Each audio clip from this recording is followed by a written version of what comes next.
gobierno nacional en relación a la seguridad y a la edad de imputabilidad de los menores. El régimen penal juvenil es un tema que lo tenemos que sacar, que es una deuda, que siempre va a ser especial, pero nosotros no podemos, por ejemplo, nosotros lo vemos siempre en el narcotráfico. La persona que cae por narcotráfico, la media de la edad de los narcotraficantes en Argentina es entre 25 y 40 años. Es decir, que son como empresarios del delito. No son los menores. ¿A dónde llevan? Los soldaditos. No son los soldaditos. ¿Qué hacen con los soldaditos? Son los que los llevan a la calle y a los que primero agarran si vos no tenés una buena política de investigación, de inteligencia sobre las bandas. Y que salen porque son menores, digamos. Y salen porque son menores. Claro. Entonces, yo creo que, y esto lo estamos discutiendo y creo que lo vamos a sacar adelante en nuestro gobierno, creo que es muy importante que cuando empieza lamentablemente una carrera delictiva un chico, no se lo puede dejar crecer en esa carrera delictiva hasta que mata a alguien. Bueno, para pensar estos temas tan delicados para la sociedad estamos con un intelectual de la talla de Roberto Gargarella, sociólogo, doctor en Derecho también. ¿Cómo esta explicación de una especie de ascenso en la carrera delictiva y la necesidad o la razonabilidad de frenar esa carrera delictiva lo antes posible, bajando la edad de imputabilidad de los menores, cómo te suena a tus oídos? Horrible. ¿Horrible por una cuestión moral o porque es poco efectivo esto? Bueno, por las dos cosas. No, creo que es moralmente equivocado, políticamente inefectivo. Penalmente inútil. Sí, me parece que es un enfoque completamente errado. Me parece que la prioridad absoluta de un Estado montado sobre cantidades de injusticias inmerecidas, digamos, que afectan a muchísima gente, es la de salir urgentemente al rescate, digamos, a abrazar a los que han quedado al margen y no pensar en respuestas de este tipo, digamos, problemas sociales requieren respuestas sociales y no este tipo de respuestas. Un colega amigo, Gabriel Kessler, había hecho una vez unas encuestas y donde era, digamos, ¿qué es lo que genera el aumento de la delincuencia que estamos viendo? Todo el mundo coincidía, rankeaban primero por mucho, en que la principal causa era el aumento de la pobreza, que yo creo que hay efectivamente una correlación entre pobreza y delincuencia. Luego preguntaban, bueno, ¿cuál es la solución? Mano dura, digamos. Y es eso, todo el mundo podía ver que la principal causa tenía que ver con cuestiones sociales y que la respuesta obvia era, entonces, bueno, si has identificado bien que es un problema social originado por la mayor pobreza, bueno, la urgencia será atender eso. Entonces, no digo que no hay que pensar en políticas penales y no digo que una agenda de avanzada no tiene que considerar el problema de la inseguridad, que es gravísimo.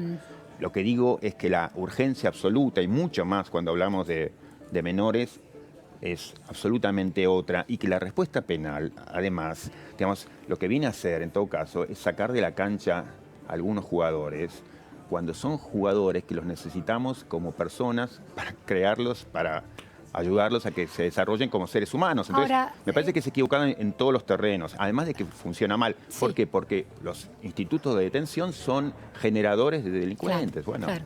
Ahora, ¿no será que en realidad lo que sucede es que hay dos plazos distintos que están en juego cuando la gente responde de manera tan contradictoria, ¿no? Porque si la encuesta dice que se reconoce que es un problema social, pero la solución que se busca es la mano dura, la existencia de ese problema social en el mediano y largo plazo cuesta encontrarle la vuelta. Y el impacto de ese problema social en términos de delincuencia afecta al presente. Entonces, la mano dura busca, de alguna manera, contener el impacto en el presente. ¿No hay una lógica así? No, me parece que, otra vez, que es equivocada. Primero que, digamos, di el dato porque me parece una nota de color interesante, pero por supuesto que las políticas penales, ni ninguna política debe guiarse por una encuesta, ¿no? Eso... No, está bien, pero para entender cómo está pensando la sociedad. Ahora, bueno, en cuanto a qué respuesta yo creo que merece darse, en Argentina hay un montón de programas programas pilotos que funcionan y funcionan muy bien. Uno, por ejemplo, no lejos de aquí, en San Isidro, con menores, en donde lo que se busca es otro tipo de respuesta. Entonces, la respuesta es cómo se lo integra al menor que se ha desviado, que ha cometido una falta muy grave. Bueno, entonces, ¿cuáles son sus puntos de referencia social? El líder del deportivo, el club, bueno, entonces, ¿cómo se hace para conectarlo con eso? Y funciona espectacularmente bien. Los resultados son extraordinarios. ¿Dónde es esto, Roberto? Bueno, hay uno que yo conozco, Sí. que es en San Isidro, que Sí. se desarrollan, digamos, son ejercicios de lo que se llama justicia restaurativa y de modos distintos de respuesta. Quiero decir, hay además respuestas para esos menores, que son respuestas, me parece, por un lado, moralmente dignas, y me parece también plausibles en términos, digamos, de la eficiencia. Entonces, son respuestas posibles, al alcance de la mano y que son moralmente decentes. Entonces, me parece que lo otro es apelar a estrategias de demagogia punitiva que hoy se ven como políticamente redituables alrededor en los países de al lado, ¿no? Entonces, me parece que hay que salir a cortar de cuajo esas tonterías que tienen mucho ¿Te parece que es un discurso respaldo. electoralista?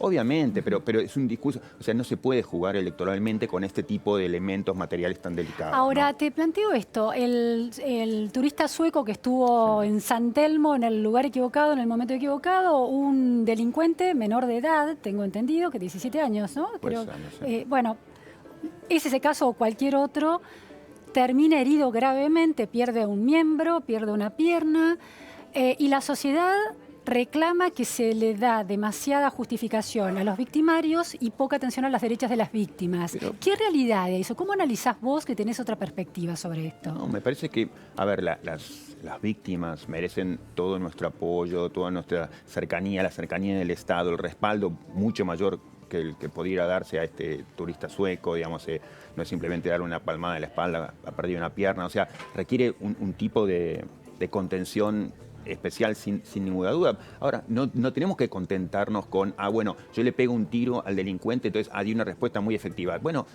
lo que uno hace es, digamos, daña también las relaciones sociales en términos de genera violencia. O sea, eso, hoy le responde a esta persona, lo saco de juego, digamos, a este menor delincuente, lo saco de juego con ese modo violento, la pistola Taser, o que se llame como se llame, y lo que yo hago es legitimo desde el Estado un tipo de violencia. ¿Por qué? Porque si yo me siento, yo estoy del otro lado y siento que, además de que, digamos, por razones que son ajenas a mi responsabilidad, yo nací sin buena educación, sin atención médica, con, digamos, todo desintegrado. Además, la respuesta del Estado es de ese tipo de violencia, yo me siento legitimado a hacer violencia. Yo no digo que eso está justificado, digo que es el sentir del que está del otro lado, que es la violencia genera violencia, no es una tontería, no es El gobierno y Patricia, Sí. la ministra Patricia Bullrich dice que en realidad el nuevo protocolo de uso de armas ya estaba contenido en la legislación vigente en Argentina, lo único que se hizo fue explicitarse. Sí, pero otra vez, me parece que es estar respondiendo por el andarivel equivocado, digamos. Primero, insisto, hay respuestas a mano que son mucho más efectivas, como la que acabo de decir, digamos, programas que buscan integrar al menor, dándole algo de lo mucho que se le ha quitado desde que nació y que sirven para sacar a esa persona del lugar donde está. Ese otro tipo de respuesta más violenta, digamos, llámese pistola Taser o lo hago imputable a los 10 años, lo que generan es un andarivel de violencia que vamos a tener reproducida pasado mañana. Entonces, eso hace feliz a alguien porque la respuesta escandalosa, digamos, es visible y entonces electoralmente rinde, pero no tenemos que colgarnos a eso, tenemos que rechazarlo radicalmente. ¿No hay un hartazgo de la sociedad ante un Estado ineficiente para muchas cosas, entre ellas para cuidar a los ciudadanos en términos de seguridad? Claro. Quiero decir, las democracias liberales tienen un problema en el mundo que es, por ejemplo, cómo la globalización impactó en los centros alejados de las grandes urbes. En la Argentina, esta democracia liberal y republicana no tiene el problema de que Claro, este Estado pero es yo estoy ineficiente para totalmente cuidarnos. de acuerdo, pero ¿Y el reclamo de mano dura no se interpreta por ese lado?